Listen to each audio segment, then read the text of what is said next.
Hello friends, Radhe Radhe, Hare Krishna. Welcome back to my channel. Putrada Ekadashi की व्रत कथा। पौष मास के शुक्ल पक्ष की इस एकादशी का व्रत निसंतान को भी सुंदर पुत्र प्रदान करने में यह व्रत सामर्थ्य है। संतान प्राप्ति और उसकी रक्षा एवं प्रगति के लिए भी प्रत्येक नर नारी को यह व्रत करना चाहिए। आज सुदर्शन चक्रधारी भगवान विष्णु की पूजा की जाती है और निसंतान लोगों को लड्डू गोपाल की पूजा करनी चाहिए, और जिनके यहाँ संतान नहीं है या जो चाहते हैं उनके लिए भी लड्डू गोपाल की पूजा करनी चाहिए। आज हम बात करेंगे इसकी कथा के बारे में। तो भगवान श्री कृष्ण द्वारा अब तक कहे गए वृतांत को सुनने के बाद धर्मराज युधिष्ठिर ने आगे पूछा, हे गोविंद, अब कृपा करके आप बतलाइए कि पौष शुक्ल एकादशी का क्या नाम है, इसके व्रत की विधि क्या है और कौन से देवता की पूजा की जाती है इस दिन। भगवान श्री कृष्ण ने उत्तर दिया, हे राजन, इस एकादशी का नाम पुत्रदा एकादशी है। इसमें भी नारायण भगवान की पूजा की जाती है और इस चर और अचर संसार में पुत्रदा एकादशी के व्रत के समान कोई और दूसरा व्रत नहीं है। इसके पुण्य से मनुष्य तपस्वी, विद्वान और लक्ष्मीवान होता है। इसकी मैं एक कथा सुनाता हूँ, तुम ध्यान पूर्वक सुनो। भद्रावती नगरी में सुकेतुमान नाम का एक राजा राज्य किया करता था। उसके कोई पुत्र नहीं था। उसकी स्त्री का नाम शैव्या था। वह संतानहीन होने के कारण सदैव चिंतित रहा करती थी। पुत्रहीन राजा के पितर रो रो कर पिंड लेते थे और सोचा करते थे कि इसके बाद हमको कौन पिंड देगा। राजा पुत्र न होने के कारण हर समय दुखी रहा करता था। उसे बंधु बांधव, धन, हाथी, घोड़े, राज्य तथा वैभव आदि सभी अर्थहीन प्रतीत होते थे। राजा सदैव यही विचार किया करता था कि मेरे मरने के बाद मुझको कौन पिंडदान देगा। बिना पुत्र के पितरों और देवताओं का ऋण मैं कैसे चुका सकूंगा। जिस घर में पुत्र ना हो उसमें सदैव अंधेरा रहता है। इसलिए मुझे पुत्र की उत्पत्ति के लिए प्रयत्न करना चाहिए। जिस मनुष्य ने पुत्र का मुख देखा है वह धन्य है। उसको मैं इस लोक में यश और परलोक में शांति मिलती है, अर्थात उसके दोनों लोक सुधर जाते हैं।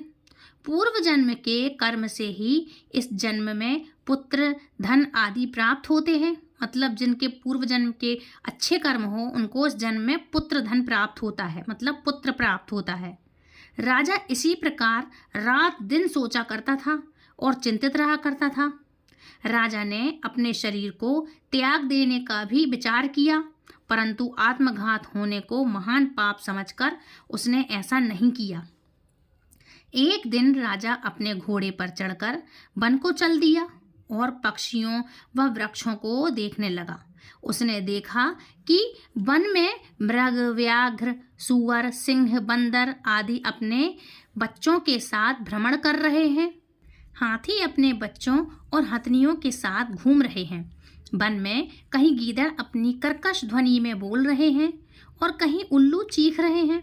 वन के इन दृश्यों को देखकर राजा को अपने पुत्रहीन होने का दुख और अधिक पीड़ा देने लगा।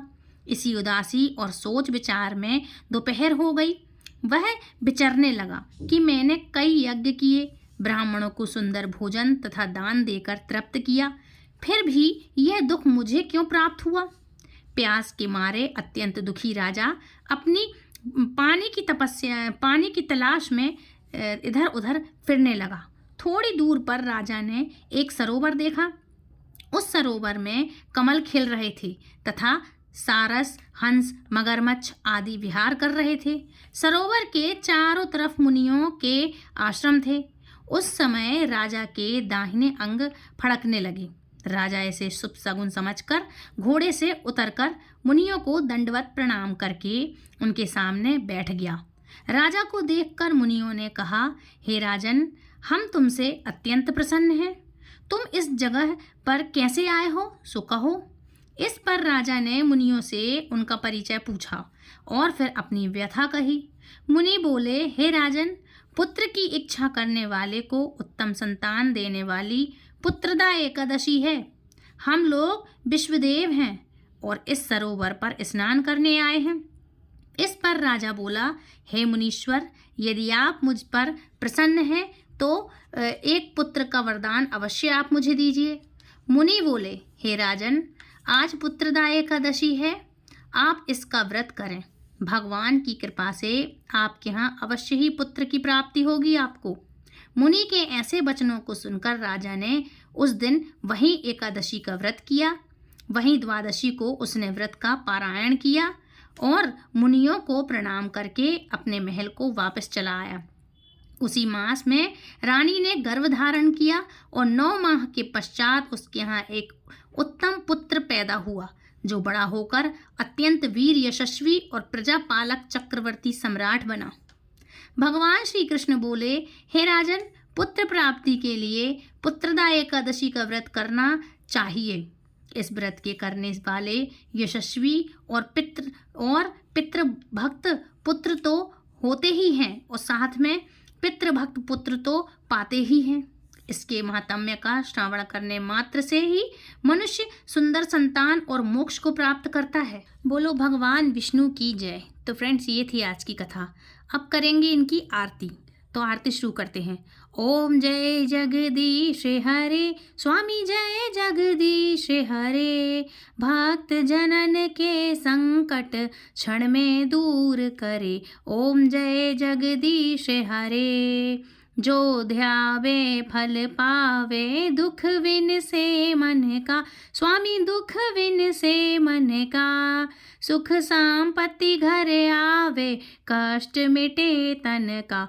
ओम जय जगदीश हरे, मात पिता तुम मेरे, शरण गहूँ मैं किसकी। स्वामी शरण गहूँ मैं किसकी, तुम बिन और न दूजा, आस करूँ मैं किसकी। ओम जय जगदीश हरे, तुम पूर्ण परमात्मा, तुम अंतर्यामी। स्वामी तुम अंतर्यामी, पार ब्रह्म परमेश्वर, तुम सबके स्वामी। ओम जय जगदीश हरे, जय जगदीश हरे, स्वामी जय जगदीश हरे, भक्त जनन के संकट क्षण में दूर करे।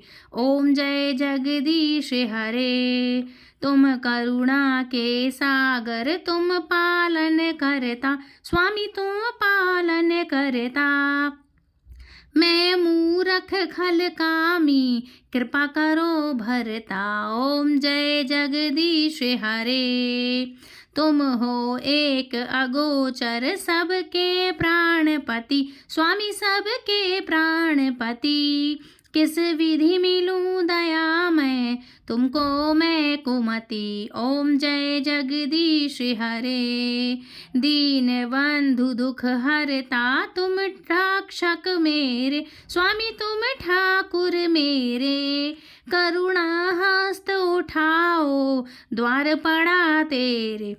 ओम जय जगदीश हरे, विषय विकार मिटाओ, पाप हरो देवा। स्वामी पाप हरो देवा, श्रद्धा भक्ति बढ़ाओ, संतन की सेवा। ओम जय जगदीश हरे, श्री जगदीश जी की आरती जो कोई नर गावे। स्वामी जो कोई जन गावे, कहते शिवानंद स्वामी, सुख संपत्ति पावे। ओम जय जगदीश हरे, जय जगदीश हरे, स्वामी जय जगदीश हरे, भक्त जनन के संकट क्षण में दूर करे।